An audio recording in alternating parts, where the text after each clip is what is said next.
Ever feel like you've seen it all? Think again, because these 25 picks are about to flip your cinema world upside down. We're diving deep into the heart of old Hollywood, unearthing the most romantic classics that Roger Ebert himself adored. Get ready to swoon, sigh, and maybe even shed a tear as we revisit these timeless tales of love. Casablanca, 1942. There are love stories, and then there's Casablanca, the holy grail of romance and sacrifice. Picture it: wartime Morocco, a smoky nightclub, and a love triangle for the ages. When Rick Blaine, a jaded American expatriate, crosses paths with Ilse Lund, the woman who broke his heart, sparks fly, but not in the way you'd expect. Their bittersweet reunion unfolds in the shadow of Nazi occupation, where every moment is charged with longing and moral tension. Directed by Michael Curtis, starring Humphrey Bogart and Ingrid Bergman, this film wasn't supposed to be a classic. It was just another studio release. Yet lightning struck. It won 3 Oscars and has become immortal, in part due to Bogart's immortal line, "Here's looking at you, kid." Roger Ebert called it one of the most beloved movies in cinema history, not just for its elegance, but for how it captures love in impossible times. It's not about the perfect ending, it's about the right choice. And honestly, could anyone else make nobility look so devastating? Gone with the Wind, 1939. Gone with the Wind is a 4-hour epic that doesn't just depict love, it hurls it into a cyclone of war, pride, and heartbreak. Centered around the indomitable Scarlett O'Hara, a Southern belle who refuses to be broken by the Civil War, this film explores love's most stubborn, selfish, and self-sacrificing faces. Her turbulent romance with the dashing Rhett Butler, played with suave gravitas by Clark Gable, burns through mansions, marriages, and moral codes. Vivien Leigh's Scarlett is as iconic as cinema gets: vain, brilliant, maddening, and unforgettable. Directed by Victor Fleming, this adaptation of Margaret Mitchell's novel became the highest-grossing film of its time, adjusted for inflation, still holding records. Roger Ebert appreciated the film's scale and emotional complexity, though he acknowledged its controversial romanticism of the antebellum South. The chemistry, the color, the chaos. Every frame is heightened. Scarlett's final vow, "After all, tomorrow is another day," isn't just a line. It's cinematic gospel. You don't watch this movie, you survive it. Roman Holiday, 1953. What happens when a princess trades her crown for 24 hours of freedom? You get Roman Holiday, a film so filled with charm, it practically flutters off the screen. Audrey Hepburn, in her breakout role, is luminous as Princess Anne, a royal who slips away from her handlers and roams Rome like an ordinary woman. Enter Gregory Peck's Joe Bradley, an American journalist who discovers her secret, but instead of exploiting it, he falls for her. Directed by William Wyler, the film is a masterclass in mood. Equal parts breezy, romantic, and achingly bittersweet. Shot entirely on location in Rome, it was one of the first American films to do so, and it soaks up every cobblestone and Vespa ride. Audrey won the Academy Award for Best Actress, and Roger Ebert adored the film's sincerity and restraint. There's no melodrama, just 2 people living their best day, fully aware it's also their last. It's a fairy tale with real-world consequences, and that's what makes it so timeless. An Affair to Remember, 1957. If your heart doesn't skip a beat at the words Empire State Building, then you haven't seen An Affair to Remember. Cary Grant and Deborah Kerr meet on an ocean liner, both engaged to other people, and yet, boom, the chemistry is instantaneous. They decide to reunite atop the Empire State Building in 6 months if they still feel the same. But fate, cruel as ever, intervenes. Directed by Leo McCarey, this film is a remake of his own earlier work, Love Affair, in 1939, but here, everything clicks into place. The performances, the script, the lush color palette. What elevates this film isn't just romance. It's the agony of near misses and the emotional payoff that still brings audiences to tears. Roger Ebert called it the most cherished weepy of all time, and he wasn't wrong. Its emotional resonance is so deep, it inspired another generation's romantic staple, Sleepless in Seattle. It's not about happily ever after, it's about earning it, one soul-crushing minute at a time. The Philadelphia Story, 1940. The Philadelphia story is proof that romance can be intelligent, ironic, and absolutely delightful. Starring Katharine Hepburn as a fiery heiress, Cary Grant as her suave ex-husband, and James Stewart as a cynical reporter, this romantic comedy crackles with wit and charm. On the eve of her second marriage, Tracy Lord finds herself surrounded by chaos, love rekindled, new flirtations, and a media circus. What follows is a delicious dance of dialogue and shifting emotions, with Hepburn owning every frame as a woman navigating her pride and vulnerability. Directed by George Cukor and adapted from the hit Broadway play, the film marked a triumphant comeback for Hepburn, who had been declared box office poison just a year earlier. Roger Ebert praised the film's sharp screenplay and timeless performances, calling it a classic of charm and sophistication. The real magic lies in its refusal to make easy choices. Love, after all, is messy, and the Philadelphia story makes that mess shine. It happened one night, 1934. This is the film that essentially invented the romantic comedy as we know it, and it did it with a runaway heiress, a scruffy reporter, and one epic road trip. Claudette Colbert is Ellie, rich, spoiled, and on the run from her controlling father. Clark Gable is Peter, the down-on-his-luck journalist who smells a story. As they hitchhike their way across Depression-era America, bickering turns into banter, and banter into undeniable affection. Directed by Frank Capra, this was the first film to win the Big Five Oscars: Best Picture, Director, Actor, Actress, and Screenplay. The chemistry is electric, the dialogue still sparkles, and the Walls of Jericho scene, still iconic. Roger Ebert pointed to its breezy pacing and character-driven humor as key reasons for its longevity. This isn't just an old movie, it's the blueprint.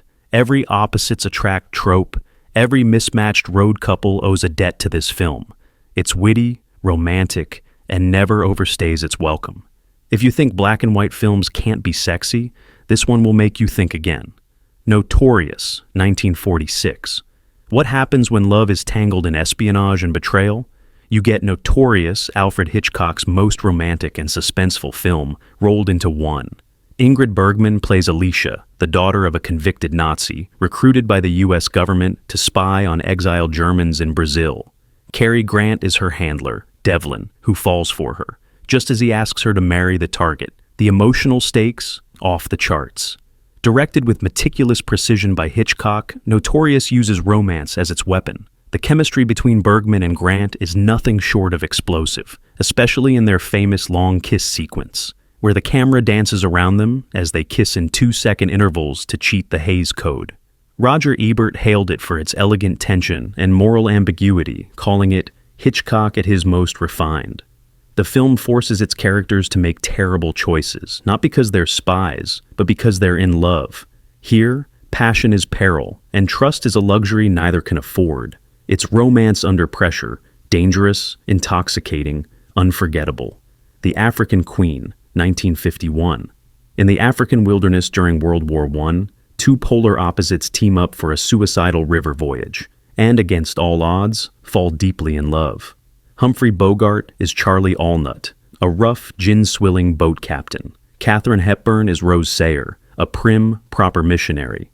Their journey down a treacherous river, aboard the rickety African Queen, begins as a mission of revenge against the Germans. But as they face crocodiles, rapids, leeches, and mechanical failures, romance quietly blooms in the most unexpected way. Directed by John Huston and filmed on location in Uganda and the Congo, the production was so grueling that most of the cast fell ill, except for Bogart, who swore by drinking whiskey. Bogart won his only Oscar for this role, and Ebert called the film a perfect blend of adventure and heart. The story's romance doesn't come from sweeping declarations. It's in shared courage, laughter, and stubbornness. This is a love story forged in mud and danger, where affection feels earned. Who knew one rusty steamship could carry so much heart? Sabrina, 1954. Sabrina is the ultimate Cinderella story, except our Cinderella doesn't lose a slipper. She gains a Parisian wardrobe and a second chance at love. Audrey Hepburn plays Sabrina Fairchild, the shy daughter of a chauffeur for a wealthy Long Island family. She's long harbored a crush on the playboy son, David Larrabee, played with charm by William Holden. But when she returns from culinary school in Paris, transformed and confident, David suddenly takes notice. The complication? His serious, responsible older brother Linus, played by Humphrey Bogart, begins to fall for her too. Directed by the legendary Billy Wilder, Sabrina is elegant, funny, and infused with longing. The film's fashion, designed by Givenchy, transformed Hepburn into a style icon. While Bogart reportedly disliked working on the film, none of that tension shows on screen. Ebert admired the film's poise and subtle humor, highlighting how Hepburn brings a lightness that lifts every scene. It's not about choosing between two brothers, it's about Sabrina finally choosing herself. And in the process, she finds something real. Breakfast at Tiffany's, 1961. There's something eternally magical about Holly Golightly, standing in front of Tiffany's with a croissant in hand, and the entire city reflected in her sunglasses. Audrey Hepburn's most iconic role presents a woman who's hard to pin down, mysterious, charming, fragile. George Peppard plays Paul Varjak, the struggling writer who lives upstairs and slowly begins to unravel Holly's carefully constructed identity. Set in a stylized, romanticized version of Manhattan, Blake Edwards' adaptation of Truman Capote's novella softens the book's edges to create a beguiling romantic tale. Moon River, composed by Henry Mancini, is the heart of the film, delicate, sad, and beautiful, like Holly herself. Roger Ebert acknowledged the film's cultural complexity, noting that despite its flaws, including the unfortunate portrayal of Mr. Yunioshi, Hepburn's performance transcends time. Holly is both tragic and enchanting, chasing freedom but longing for connection. And when that cat finds its way back into her arms in the rain, we realize love doesn't always come where you expect it, but it's worth the wait. Wthering Heights, 1939. There are romances that warm the soul, and then there are romances that burn it to ash. Wthering Heights, based on Emily Bronte's haunting novel, is the latter.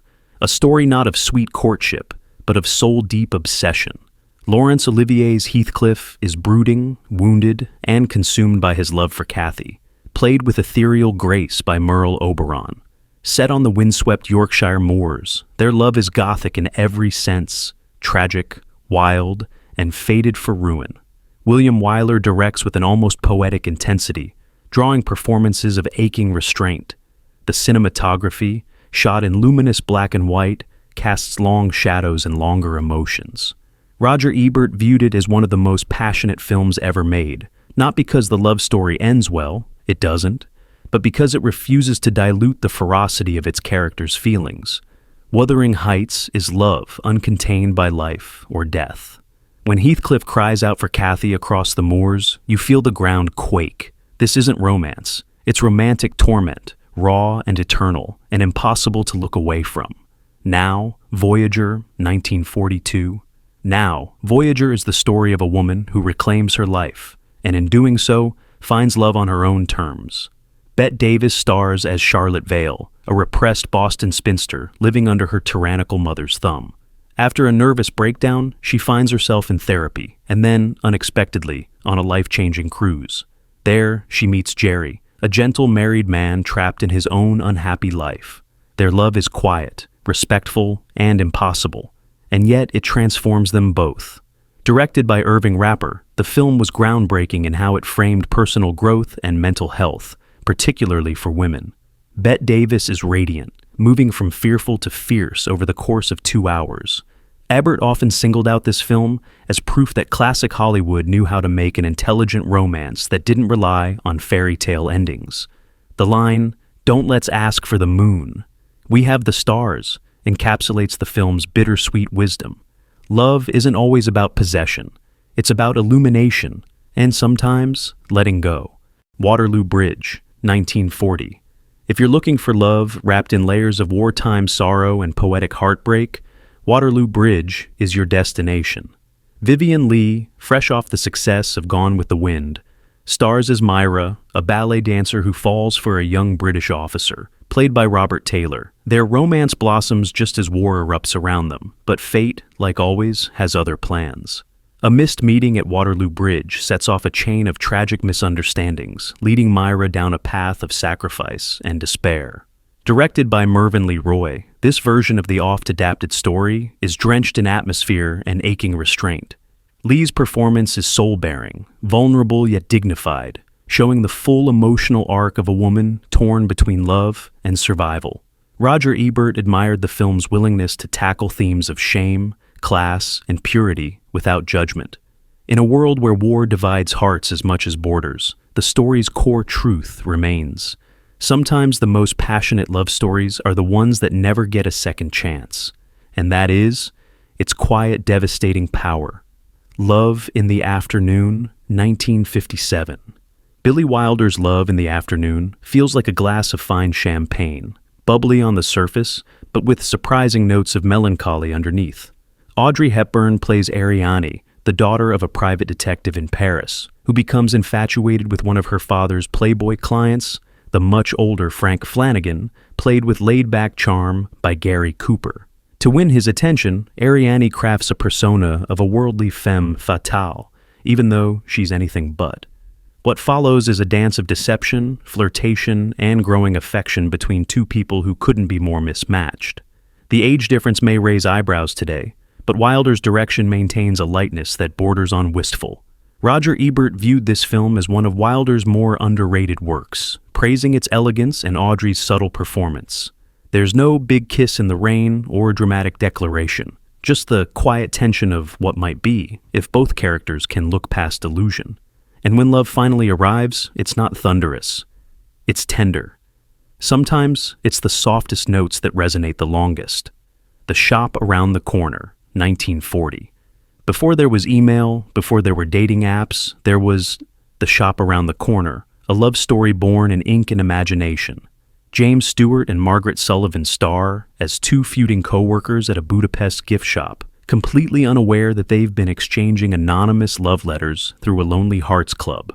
Directed by Ernst Lubitsch, the film balances wit and sentiment with a featherlight touch, the legendary Lubitsch touch.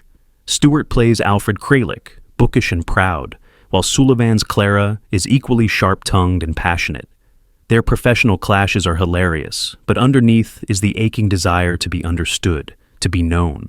Roger Ebert called this one of the most civilized romances in film history, and he's right. The emotions are real, the comedy is grounded, and the reveal, when each finally learns the other's identity, is as emotionally satisfying as a warm cup of cocoa on a winter's day. Love doesn't always come dressed in grand gestures. Sometimes it slips into your life on folded paper, signed only with hope. Brief Encounter, 1945. Romance doesn't get more delicate or devastating than David Lean's Brief Encounter. This British masterpiece doesn't explode with passion, it simmers with restrained emotion. Celia Johnson and Trevor Howard play Laura and Alec, two middle-class strangers who meet by chance in a train station cafe. They're both married, both polite, both deeply unsatisfied with the emotional quiet of their lives. And so begins a love story of stolen afternoons and small confessions, one that can never be fulfilled. The power of the film lies in what isn't said, in the glances, the silences, the aching farewells. Rachmaninoff's Second Piano. Concerto swells as their hearts break quietly beneath the surface. Roger Ebert regarded this as one of the greatest screen romances, not because it ends in triumph, but because it dares to portray love as fleeting and forbidden. There's no villain here, just timing. The story lingers because it feels so real, so human. It reminds us that sometimes the greatest loves aren't the ones we get to keep, but the ones that almost were. To Have and Have Not, 1944. You know at the moment you hear her say, "You know how to whistle, don't you, Steve?" This isn't just another wartime romance. To Have and Have Not is pure chemistry, bottled and lit on fire. Set in Vichy-controlled Martinique during World War II, the film follows Bogart's Harry Morgan, a fishing boat captain pulled into the resistance against his better judgment. Enter Marie Browning, Slim, played by a then 19-year-old Lauren Bacall in her debut. Their banter, their stares, the way he looks at her when she lights a cigarette, cinema gold. Directed by Howard Hawks and loosely adapted from Hemingway, the plot is almost beside the point. This film is about presence, about cool confidence melting into something deeper. Roger Ebert called it one of the sexiest films ever made, thanks to its effortless allure and the real-life romance that sparked between Bogart and Bacall. You watch these two and believe they're not acting. Love doesn't always need violins or sweeping gestures. Sometimes all it takes is a smirk, a matchbook, and one perfectly delivered line. The Ghost and Mrs Mure, 1947. Imagine falling in love with someone who's already dead. That's the haunting premise of The Ghost and Mrs Mure, a romantic fantasy that transcends time, death, and even logic. Jean Tierney plays Lucy Mure, a young widow who moves to a seaside cottage to reclaim her independence, only to discover it's haunted by the ghost of a gruff sea captain, played with wry charm by Rex Harrison. What begins as antagonism soon blossoms into affection, then love, a love that must remain unspoken, intangible, and ultimately selfless. Directed by Joseph L. Mankiewicz, the film blends gothic romance with spiritual beauty, made even more transcendent by Bernard Herrmann's soaring score. Roger Ebert admired its emotional intelligence and fairy tale structure, calling it one of the most gentle of all ghost stories. The final scene, where the two lovers reunite in death, is not tragic. It's liberating. In a world where love is often measured by touch and time, this film says no. The truest love is the one that waits, patient as the tide. Letter from an Unknown Woman, 1948. This is a film about the pain of being invisible to the person you love, and the tragedy of realizing that love may never be returned. In Max Ophüls' exquisite melodrama, Joan Fontaine plays Lisa, a woman who writes a letter to Stefan, a once famous concert pianist, just before her death. He reads the letter, and through her words, we learn the full extent of her devotion, how she's loved him since she was a teenager, how their paths crossed briefly and indelibly, and how he never truly saw her. Louis Jourdan plays Stefan with an almost tragic obliviousness. The film, set in early 20th century Vienna, is told entirely in flashback, with Ophüls' signature camera gliding through candlelit rooms and rainy streets. Roger Ebert revered this film as one of the most heartbreaking love stories in cinema. Fontaine's performance is all subtlety and grace, revealing a woman who gave her life to a dream. This is not a romance of fulfillment. It's a monument to unrequited love, beautifully framed and achingly remembered. The Big Sleep, 1946. Romance doesn't always need roses and violins. Sometimes it wears a trench coat, smokes a cigarette, and talks in riddles. The Big Sleep, Howard Hawks' quintessential film. Noir is a labyrinth of mystery and mayhem, but at its heart beats one of the sexiest, sharpest romances ever put on screen.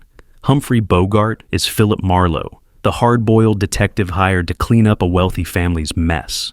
Lauren Bacall is Vivian Rutledge, the mysterious daughter with secrets and style to spare.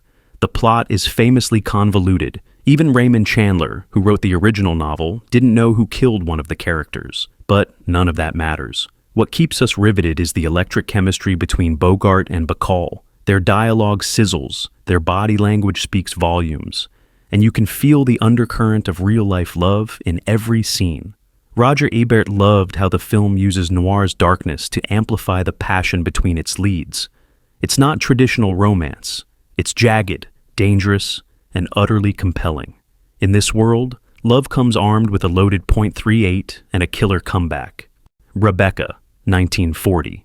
Few romances begin with such shadowy grace, and none quite like Alfred Hitchcock's Rebecca. Joan Fontaine stars as a shy, unnamed young woman who marries wealthy widower Maxime de Winter and moves into his stately mansion, Manderley. But their budding romance is haunted, quite literally, by the memory of Rebecca, Maxime's glamorous deceased first wife. The new Mrs. de Winter feels constantly overshadowed, not just by Rebecca's lingering presence, but by the sinister housekeeper, Mrs. Danvers, who idolizes her former mistress. Hitchcock, making his Hollywood debut, weaves romance and psychological suspense into one eerie, elegant package.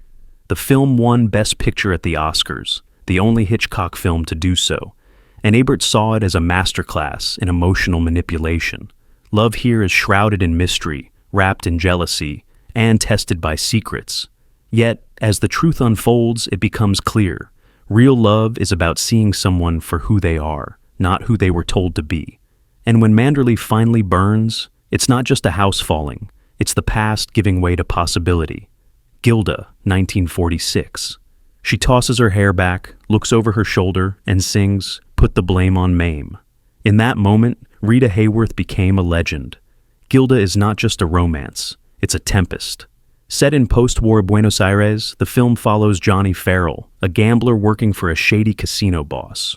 Trouble comes when his employer returns with a new wife, Gilda, Johnny's ex-lover. What follows is a whirlwind of jealousy, seduction, and emotional sabotage. Hayworth's Gilda is fiery and uncontainable, her every gesture laced with danger and desire. Charles Vidor directs the tension with noir elegance, giving us love that is toxic, tragic, and utterly irresistible. Roger Ebert called Gilda one of the most fascinating characters in film history, not just because she's beautiful, but because she's deeply wounded and real. You can't pin her down, and that's what makes the film crackle. This isn't a romance of happy endings. It's one of love twisted by pride, obsession, and circumstance. And yet, even amid the flames, that old spark never dies. The Lady Eve, 1941. Romance has never been funnier, sexier, or more diabolically clever than in Preston Sturges's The Lady Eve. Barbara Stanwyck plays Jean Harrington, a con artist aboard a cruise ship, targeting the shy, snake-obsessed heir Charles Pike, played by a perfectly befuddled Henry Fonda. She charms him, he falls, and just when you think the scam's complete, real feelings complicate the con. When Charles discovers her deceit, he rejects her, so she returns in disguise as Lady Eve, a British aristocrat, and seduces him all over again. The result? Hilarity, heartbreak, and one of the smartest love stories in classic cinema. Sturges' script is razor-sharp, filled with wordplay and slapstick in equal measure.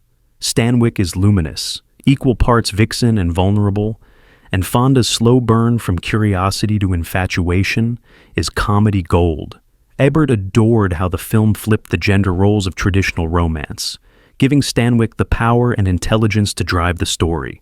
In The Lady Eve, love isn't about innocence. It's about falling, getting up, and laughing at how hard you landed. And you'll love every minute of the fall. My Man Godfrey, 1936. In the depths of the Great Depression, few love stories feel as timely and timeless as My Man Godfrey. Carole Lombard plays Irene Bullock, a spoiled socialite who rescues a forgotten man from a city dump as part of a society scavenger hunt. That man, Godfrey, William Powell, turns out to be far more than he seems. As Irene hires him as her family's butler, the film unfolds as a biting satire of the idle rich, and a surprisingly moving tale of love that transcends class. Gregory LaCava directs with a light touch, balancing screwball comedy with social commentary. The real-life history between Powell and Lombard, they had been divorced years earlier, adds a fascinating layer to their on-screen chemistry. Roger Ebert admired how the film wears its heart on its sleeve without ever sacrificing its smarts. Love here is transformative. Irene grows up, Godfrey heals, and both learn that connection isn't about wealth or status. It's about integrity. And when these two finally meet as equals, it's not just romantic, it's revolutionary. City Lights, 1931. And now, we end with a masterpiece that transcends words quite literally. Charlie Chaplin's City Lights is a silent film, but it speaks volumes about love, sacrifice, and the human spirit. Chaplin's tramp falls for a blind flower girl who mistakes him for a wealthy gentleman. Desperate to help her, he takes on any job he can, including a hilariously brutal boxing match, to raise money for her eye operation. Along the way, he befriends a millionaire who only remembers him when drunk. The final moments, when she sees him for the first time and recognizes him by touch, are some of the most emotionally powerful in film history. Roger Ebert called that ending the greatest single moment in all of cinema. Chaplin wrote, directed, scored, and starred in the film, creating a perfect blend of humor and heartbreak. It's about a love so pure, it asks for nothing in return. City Lights is proof that romance isn't defined by grand gestures or glittering words. It's in kindness, in resilience, in eyes that finally see. It's perfect. So there you have it, 25 immortal love stories, each one echoing through the ages, each hand-picked and adored by none other than Roger Ebert. These aren't just old movies, they're emotional time machines, proof that romance never goes out of style. From sweeping melodramas to screwball comedies, ghostly passions to teary farewells, these films remind us why we fell in love with movies in the first place. Which of these Golden Age gems stole your heart?